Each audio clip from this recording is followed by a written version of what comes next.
Salut, on se retrouve pour notre Dvar Torah Express sur la paracha de Re'e, les sources, un shiur de Rabbi Raphaël Abouchatzera de Ashdod.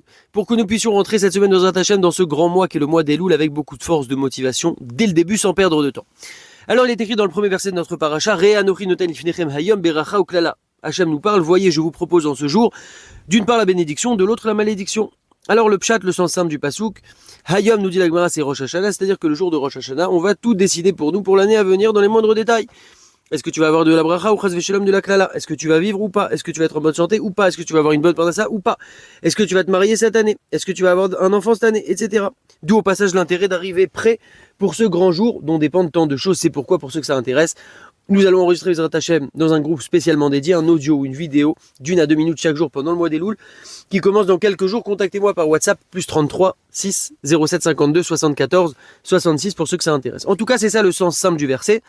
Et c'est aussi un choix qu'on doit faire finalement tous les jours de notre vie, puisqu'on dispose, comme vous le savez, d'un libre arbitre, et qu'on peut choisir dans chaque action, chaque moment de notre vie, entre la bracha et la klala.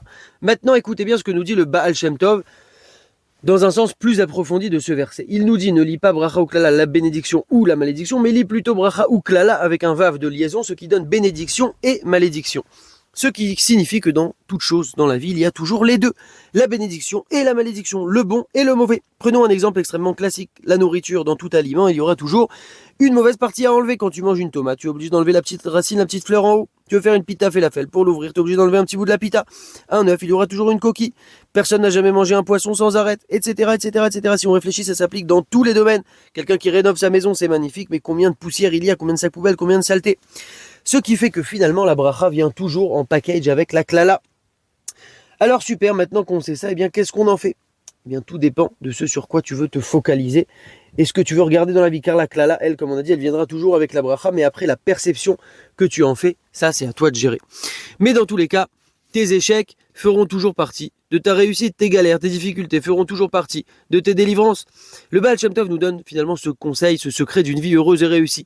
Toute personne se doit toujours de trouver dans la klala, dans la malédiction, la bracha, la bénédiction.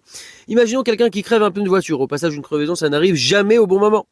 Alors il y a deux options, il peut se dire, ouah mince, mais comment je vais faire, pourquoi maintenant, etc. Ou alors il peut réfléchir et réaliser que s'il a crevé son pneu, c'est parce qu'il a Baruch Hashem une voiture. Parce que peut-être qu'un autre n'aura en effet jamais de crevaison, car il n'aura jamais de voiture et qu'il se tape le bus tous les jours sous la chaleur. Alors, qu'est-ce que tu préfères et comment tu regardes les choses? Tout dépend de si tu cherches la klala dans la bracha ou la bracha dans la klala, le bien dans le moins bien. Un bonhomme essaye d'arranger ses problèmes de shalom baï dans son couple. Oui, mais rappelle-toi que tu es marié, c'est pour ça que tu dois gérer ça. Beaucoup d'autres aimeraient se marier et avoir à gérer ce genre de problème. Tu galères dans le chinour de tes enfants, l'éducation. Mais remercie Hachem d'avoir des enfants à éduquer. Tu peux rentrer dans un cours de Torah dans une sina et te dire, waouh, quand même, il y a pas mal de chaises qui sont vides. Ou alors tu peux regarder chaque juif qui est assis, qui est venu étudier la Torah comme un diamant, etc., etc., à l'infini.